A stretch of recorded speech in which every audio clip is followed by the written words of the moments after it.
Hello dear students, कैसे हैं आप सभी।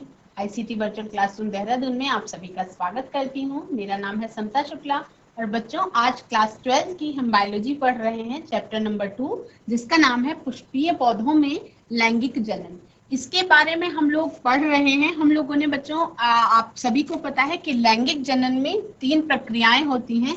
एक तो आपका होता है प्री फर्टिलाइजेशन इवेंट,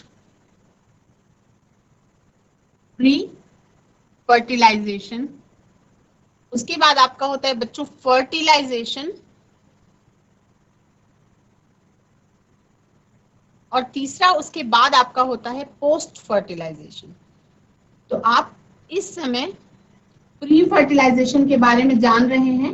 अब आपने बच्चों लास्ट चैप्टर में भी पढ़ लिया था थोड़ा थोड़ा, लेकिन इस चैप्टर में पुष्पीय पौधों में यानी कि सभी प्रकार के एंजियोस्पर्म्स में लैंगिक जनन किस प्रकार से होता है उसके बारे में जानना है। प्री फर्टिलाइजेशन में आपको क्या जानना होता है बच्चों कि जो मेल रिप्रोडक्टिव ऑर्गन्स होते हैं उनका डेवलपमेंट कैसे होता है, उसके अंदर मेल गैमीट्स का निर्माण कैसे होता है, और फीमेल रिप्रोडक्टिव ऑर्गन्स जो पाए जाते हैं उसमें फीमेल गैमीट्स का निर्माण कैसे होता है। जब ये दोनों निर्माण की प्रक्रिया हो जाती है जो आपकी माइक्रोस्पोरोजेनेसिस और मेगास्पोरोजेनेसिस कहलाएगी, उसके बाद दोनों मेल और फीमेल गैमेट्स का फर्टिलाइजेशन आपका सेकंड स्टेज होगा।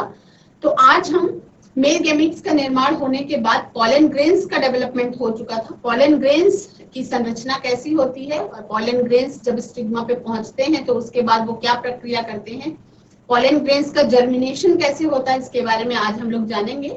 तो देरी ना करते हुए स्मार्ट बोर्ड की तरफ चलेंगे बच्चों और आगे अपना माइक्रोस्पोरोजेनेसिस के आगे का पार्ट समझने की कोशिश करेंगे। बच्चों आपका माइक्रोस्पोरोजेनेसिस कंप्लीट हो चुका था। Is the anthers mature and dehydrate, यानी कि उसके अंदर क्या हो जाती है, एंथर के अंदर जब पॉलन ग्रेन्स डेवलप हो जाते हैं उसके बाद उसके अंदर जल की कमी हो जाती है, और जल की कमी होने के कारण माइक्रोस्पोर्स क्या होते हैं, डिसोसिएट हो जाते हैं। माइक्रोस्पोर्स जब डिसोसिएट होते हैं तो जो आपका पॉलन ग्रेन होता है, पॉलन ग्रेन के ऊपर क्या होता है बच्चों, टेपिटम लेयर से एक स्पोरोपोलिनिन नाम का केमिकल रिलीज होता है। वो केमिकल पॉलन ग्रेन्स के चारों ओर छा जाता है, और उसके बाद जब ये चारों ओर छा जाता है तो उसी के कारण क्या हो जाता है, ये माइक्रोस्पोर्स एक दूसरे से क्या हो जाते हैं, डिसोसिएट हो जाते हैं। क्या हो जाते हैं, डिसोसिएट हो जाते हैं from each other and develop into pollen grains. उसके बाद क्या करते हैं बच्चों, यही माइक्रोस्पोर्स पराग कणों के रूप में डेवलप हो जाते हैं, अलग अलग हो जाते हैं। पहले क्या होते हैं, ये 4 आपस में चिपके हुए टेट्राड की संरचना में होते हैं, और उसके बाद जब वो स्पोरोपोलिनिन का रिलीज करती है टेपिटम लेयर, तो स्पोरोपोलिनिन के बारे में आगे हम जानेंगे कि स्पोरोपोलिनिन कौन सा केमिकल है और उससे किस तरीके की संरचना बनती है, पॉलन ग्रेन्स के ऊपर कैसी कवरिंग बन जाती है, उसके बारे में हम जानेंगे। Each microsporangium contains thousands of pollen grains, यानी कि हजारों की संख्या में परागकण एक माइक्रोस्पोरेंजियम में मौजूद होते हैं। They are released with the dehiscence of anther. Dehiscence का मतलब होता है बच्चों प्रस्फुटन। तो एंथर का जो प्रस्फुटन होता है उसके बाद ये जो पॉलन ग्रेन्स होते हैं ये मैच्योर 100% मैच्योर नहीं होते हैं, लेकिन फिर भी ये प्रस्फुटित होने के बाद क्या होते हैं, फ्री हो जाते हैं। लेकिन बच्चों ये ज्यादातर 2 सेल स्टेज में ही फ्री हो जाते हैं। ज्यादातर मतलब एंजियोस्पर्म्स में 60% एंजियोस्पर्म्स के पॉलन ग्रेन्स केवल 2 सेल स्टेज में ही फ्री हो जाते हैं, और जो बाकी की स्पीसीज बचती हैं उनमें जो जनरेटिव सेल होती है बच्चों वो डिवाइड करती है और 3 सेल स्टेज पे फ्री होते हैं। इसके बारे में हम आगे बात करेंगे। एंड्रोशियम का मेल गैमेटोफाइट है हमारा पॉलन ग्रेन्स। पॉलन ग्रेन्स की संरचना कैसी होती है, जैसा कि आप स्क्रीन पे दिखाई दे रहा है आपको, अलग अलग बहुत तरीके की संरचना हो सकती है। जनरली क्या होते हैं बच्चों, ये जनरली स्फेरिकल होते हैं, यानी कि गोलाकार हो सकते हैं। कभी आपने कुछ ऐसे पॉलन ग्रेन्स के बारे में देखा होगा बच्चों कि जो आप मान लीजिए चल रहे हैं खेतों में तो आपके कपड़े में लिपट गए। कभी कभी क्या होता है, कपड़ों में लिपट जाते हैं, चिपक जाते हैं। क्यों? क्योंकि उनकी जो आउटर कवरिंग होती है उस पे कुछ ऐसे कांटेदार संरचनाएं होती हैं जिससे वो कपड़ों में फंस जाते हैं या चिपक जाते हैं।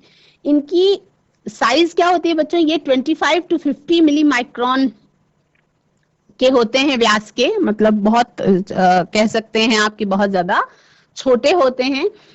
Cytoplasm is surrounded by a plasma membrane.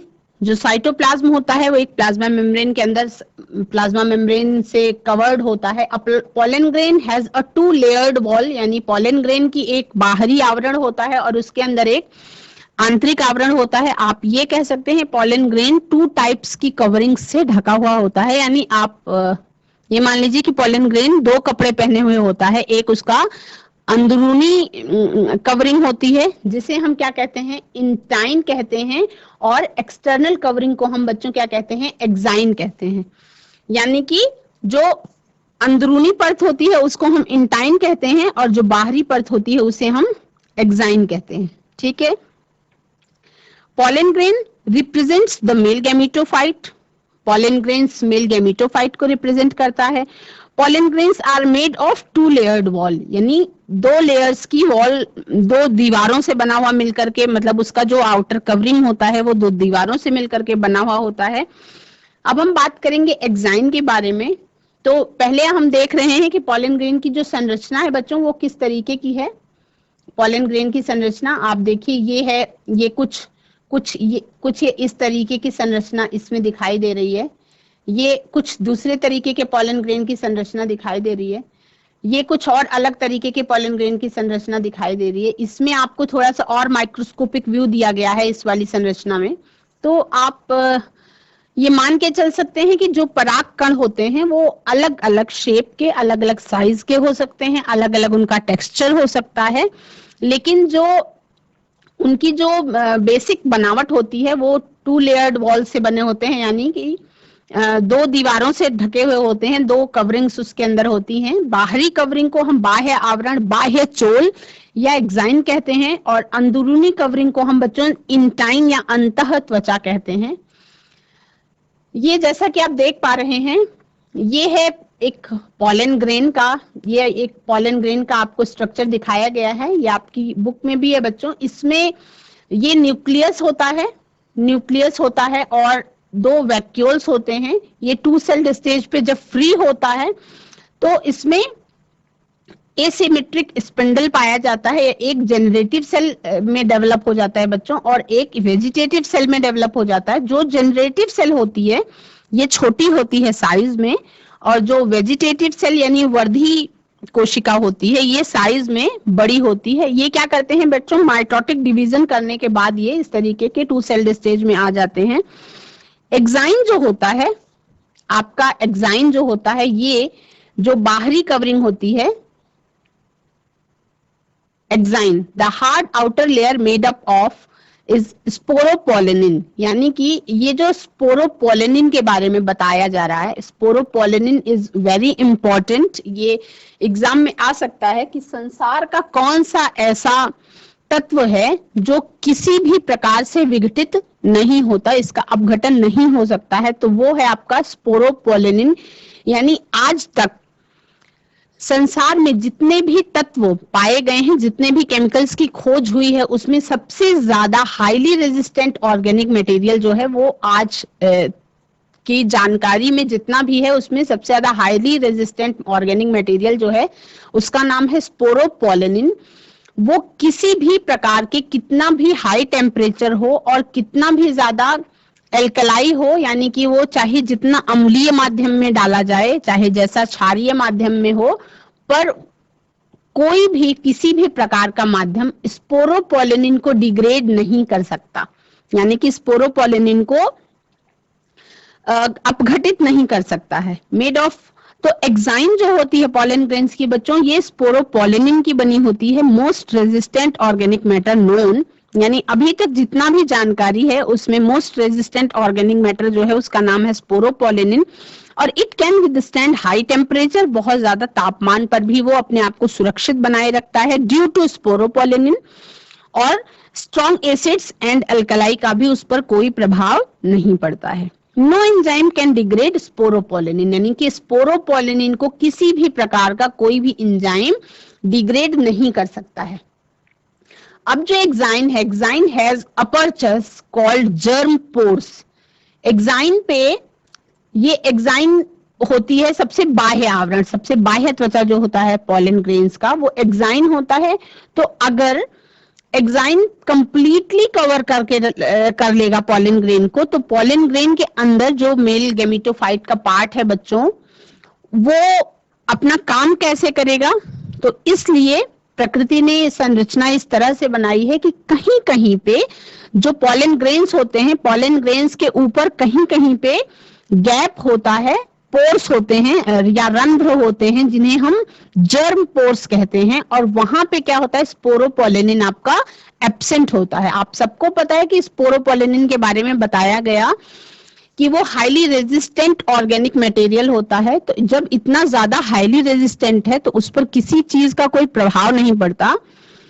तो यदि अंदर का जो मटेरियल है, पॉलन ग्रेन के अंदर का जो मेल गैमेटोफाइट है, अगर उसको डेवलप करना है या उसको बाहर आना है या उसको फीमेल गैमेटोफाइट तक पहुंचना है, तो उसके लिए कोई रास्ता चाहिए होगा। स्पोरोपोलेनिन ने अगर उसको पूरा कवर कर दिया तो वो बाहर नहीं निकल पाएगा, क्योंकि स्पोरोपोलेनिन तो किसी भी प्रकार की परिस्थिति से डिग्रेड नहीं हो सकता। तो इसलिए जो स्पोरोपोलेनिन से बनी हुई कवरिंग होती है, उसमें कहीं कहीं पे बीच बीच में छोटे छोटे जर्म पोर्स होते हैं। उसमें क्या होते हैं, कहीं कहीं पे बीच बीच में छोटे छोटे जर्म पोर्स होते हैं। और इन जर्म पोर्स की ही सहायता से क्या होता है बच्चों, ये जो आपका मेल गैमेटोफाइट है, इसका डेवलपमेंट होता है। जैसे ये मान लीजिए एक पॉलन ग्रेन का स्ट्रक्चर है, तो ये देखने में गोल है। इसका जो एक्साइन है ये बाहर का पार्ट है, और इन अंदर वाला जो कवरिंग है उसको हम इंटाइन कहते हैं।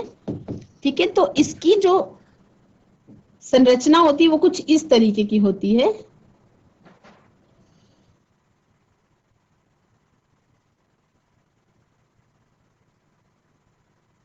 कुछ इस तरीके की, ये जो पोर्स होते हैं इस जगह पे, इनको हम कहते हैं बच्चों जर्म पोर्स। और इस जगह पे क्या होती है, यहाँ पे स्पोरोपोलेनिन एब्सेंट होती है।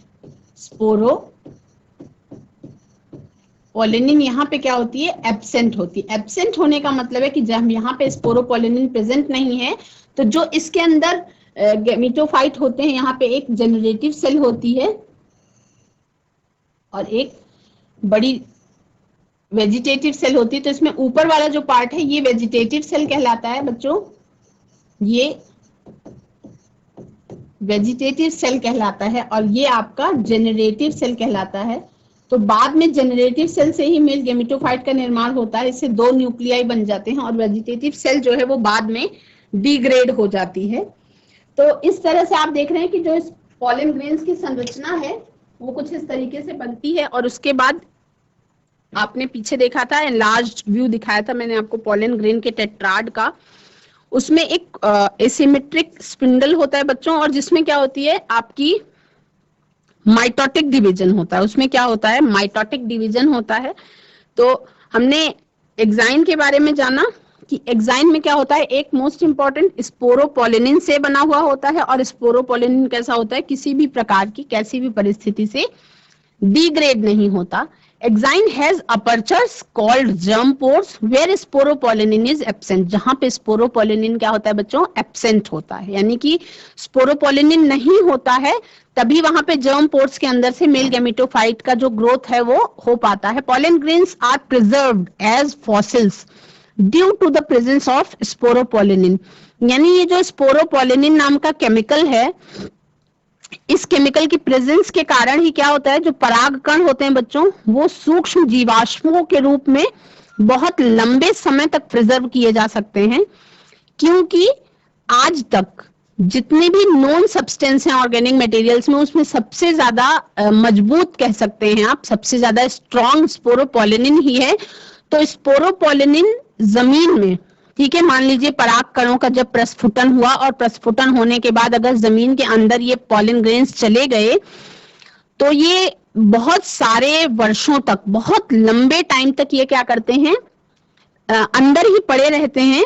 और क्योंकि स्पोरोपोलेनिन उसके ऊपर की नष्ट नहीं होती, इसलिए वो सेफ रहते हैं, और इसके कारण वो सूक्ष्म जीवाश्मों की कैटेगरी में रख दिए गए हैं, यानी कि बहुत लंबे समय तक अगर कोई भी मटेरियल है वो जमीन में दबा हुआ है और उसके बाद अगर वो मिले तो फॉसिल्स की कैटेगरी में आ जाता है। तो pollen grains are preserved as fossils, यानी जीवाश्मों की तरह वो सुरक्षित रहते हैं। क्यों? Due to the presence of sporopollenin. Sporopollenin नाम के जो ऑर्गेनिक मटेरियल है आपके परागकण का जो बाहरी परत है उस पर, उसके कारण ही ये सेफ रहते हैं और इसीलिए ये आपका फॉसिल्स की कैटेगरी में आ जाते हैं। ठीक है, इसीलिए ये आपका फॉसिल्स की कैटेगरी में आ जाते हैं। तो exine exhibits patterns and designs, यानी कि एक्साइन जो होता है बच्चों वो अलग अलग डिजाइन और पैटर्न दिखा सकता है। एक्साइन जो होता है वो अलग अलग डिजाइन और पैटर्न दिखा सकता है। तो पॉलन ग्रेन का जो इंटरनल स्ट्रक्चर होता है ये आपका फॉसिल डेवलप हो रहा है, उसके बाद जो इंटरनल स्ट्रक्चर होता है बच्चों उसको हम कहते हैं intine. Intine is the inner wall of pollen grain. Pollen grain की जो अंदरूनी दीवार होती है उसे हम इंटाइन कहते हैं। It is a thin and continuous layer, यानी उसमें कोई पोर्स नहीं होते हैं, वो पतली होती है और कंटिन्यूअस लेयर होती है। Made up of cellulose and pectin, यानी सेलुलोज और पेक्टिन से मिल करके बनी हुई होती है। किससे बनी होती है? सेलुलोज और पेक्टिन से मिलकर के बनी हुई होती है। Mature pollen grain contains two cells जिसके बारे में मैंने आपको बताया। एक होती है बच्चों vegetative cell, it is bigger, has abundant food reserve, यानी उस पे जो भोज्य पदार्थ होता है वो बहुत सारी मात्रा में उसके पास भोज्य पदार्थ रिजर्व होता है, स्टोर होता है। And a large irregularly shaped nucleus, एक अनियमित आकार का न्यूक्लियस भी होता है। इट इज बिगर, यानी वो बहुत बड़ा होता है, उसके बाद भोज्य पदार्थों का संचय होता है और एक अनियमित आकार का न्यूक्लियस उसके अंदर पाया जाता है। वो जो बड़ा वाला पार्ट होता है उसे हम वेजिटेटिव सेल कहते हैं, यानी कि वर्धी कोशिका कहते हैं बच्चों। और दूसरी टाइप की सेल जो डेवलप हो जाती है उसे हम कहते हैं जेनरेटिव सेल। तो जेनरेटिव सेल के नाम से ही पता चल रहा है कि उससे कुछ डेवलप होगा। ठीक है, इट इज स्मॉल, वो छोटा होता है साइज में, and floats in the cytoplasm of the vegetative cell. और वेजिटेटिव सेल यानी वर्धी कोशिका के साइटोप्लाज्म में ये फ्लोट करता है। It is spindle shaped with the dense cytoplasm and a nucleus.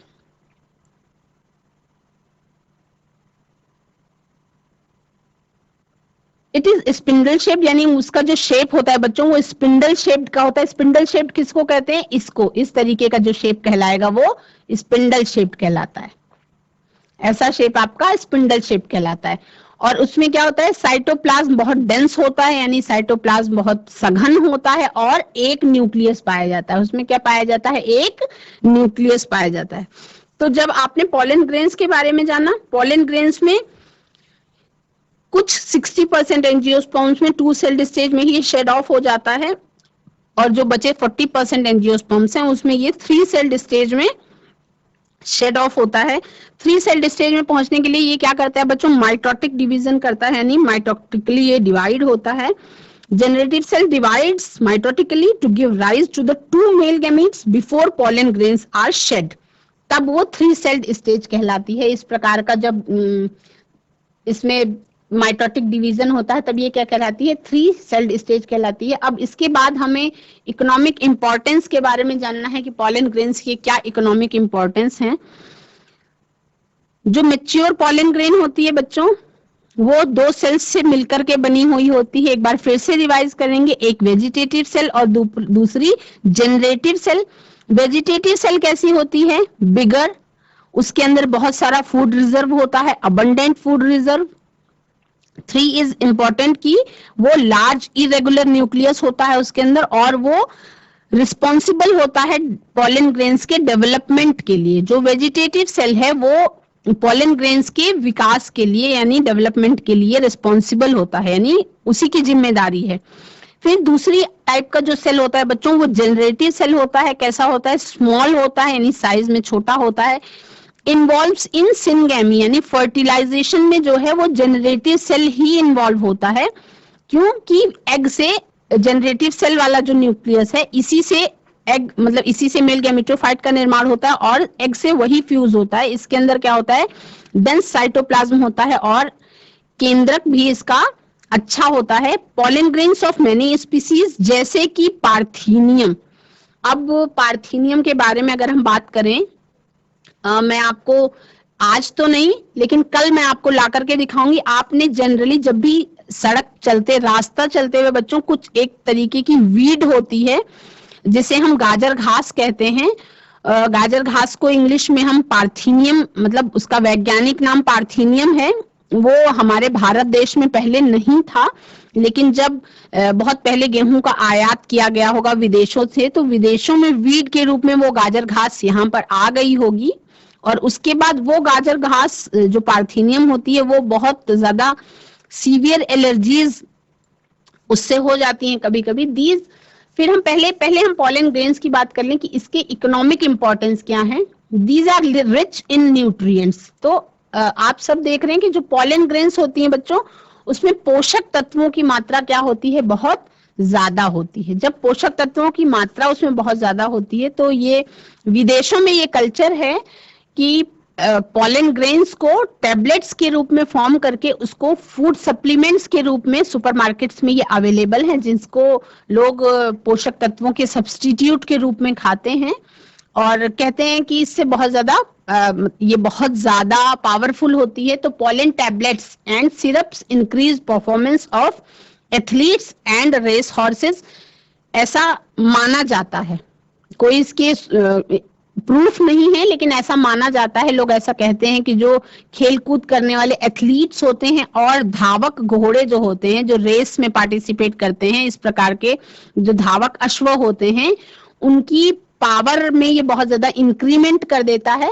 तो ये जो पॉलन ग्रेन्स से बने हुए फूड सप्लीमेंट्स हैं, ये पॉलन टैबलेट्स के रूप में और सिरप्स के रूप में सुपरमार्केट्स में विदेशों में अवेलेबल हैं और ऑनलाइन आप इंडिया में भी इसको मंगा सकते हैं। तो लेकिन कहते हैं कि इसमें बहुत ज्यादा न्यूट्रिएंट रिच होते हैं, यानी कि ये पोषक तत्वों से बहुत ज्यादा भरपूर होते हैं। They are stored for years in liquid nitrogen, यानी कि अगर द्रव नाइट्रोजन में इसको -196 डिग्री सेंटीग्रेड पे -196 डिग्री सेंटीग्रेड पे इसको प्रिजर्व किया जा सकता है बहुत सालों तक के लिए। They are used as pollen banks in crop breeding programmes, यानी कि जब इनको -196 डिग्री सेंटीग्रेड पे प्रिजर्व कर सकते हैं,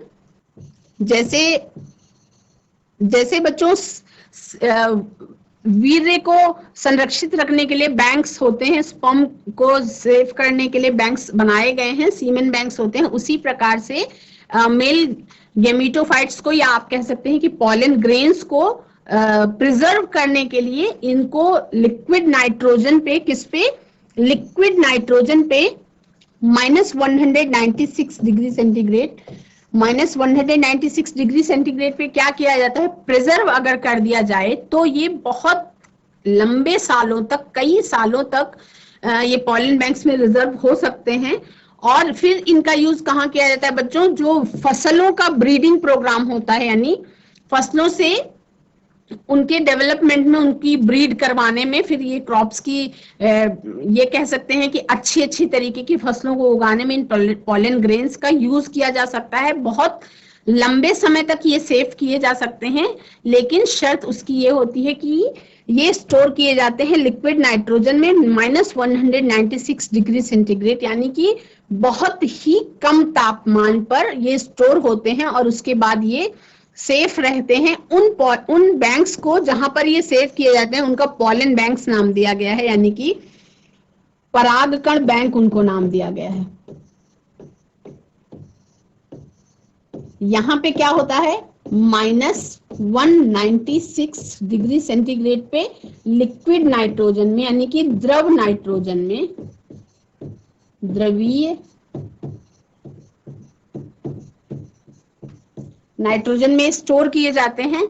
अब इसके बाद बच्चों एक मैं आपको पार्थीनियम के बारे में बता रही थी, अब मैं आज नहीं आपको कल लाके दिखाऊंगी। पार्थीनियम बहुत बच्चों ने देखा होगा, जब भी आप कभी बाहर घूमने निकलते हैं तो बहुत सारी वीड, सड़क किनारे आपको बहुत सारी वीड दिखाई पड़ेगी, या फसलों के बीच में भी उगाती है। ये क्या करती है, ये मृदा की जो उर्वरा क्षमता होती है बच्चों, उसको एकदम खत्म कर देती है। मृदा की, यानी कि उसकी फर्टिलिटी को खत्म कर देती है, मृदा की उर्वरा क्षमता को खत्म कर देती है, यानी कि उसकी फर्टिलिटी को खत्म कर देती है। और इसके जो पॉलन ग्रेन्स होते हैं बच्चों, वो ह्यूमन बींग्स के लिए, यानी इंसानों के लिए कभी कभी बहुत ज्यादा एलर्जिक हो सकते हैं। मैं ये नहीं कहूंगी कि सबके लिए वो एलर्जिक होते हैं, लेकिन ज्यादातर लोगों के लिए, ह्यूमन बींग्स के लिए वो क्या करते हैं, एलर्जिक होते हैं। Pollen grains of some plants, यानी कभी कभी होता है कि जब पॉलन ग्रेन्स के प्रस्फुटन का टाइम होता है, उस टाइम पे एलर्जीज वाले जो रोगी होते हैं उनकी संख्या बढ़ जाती है, और उससे क्या होता है बच्चों, इससे chronic respiratory disorder, chronic respiratory disorder का मतलब है कि जटिल श्वसन वाले रोग पैदा हो जाते हैं, जिसे हम एस्थमा कहते हैं। इसमें बहुत ज्यादा खांसी आती है, बहुत ज्यादा, मतलब खांसी इतनी लगातार होती है कि वो कंट्रोल नहीं होती, और उसके लिए अलग अलग तरीके की दवाइयां लेनी पड़ती हैं। फिर किसी किसी को ब्रोंकाइटिस नाम का भी रोग हो जाता है। तो पार्थेनियम, इसका वैज्ञानिक नाम है पार्थेनियम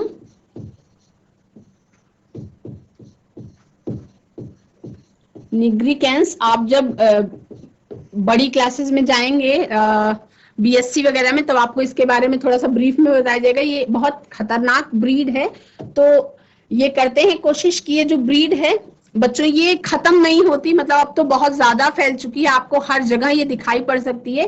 कल की क्लास में मैं लाके आपको पार्थेनियम का पौधा दिखा दूंगी कि वो किस तरीके के होते हैं।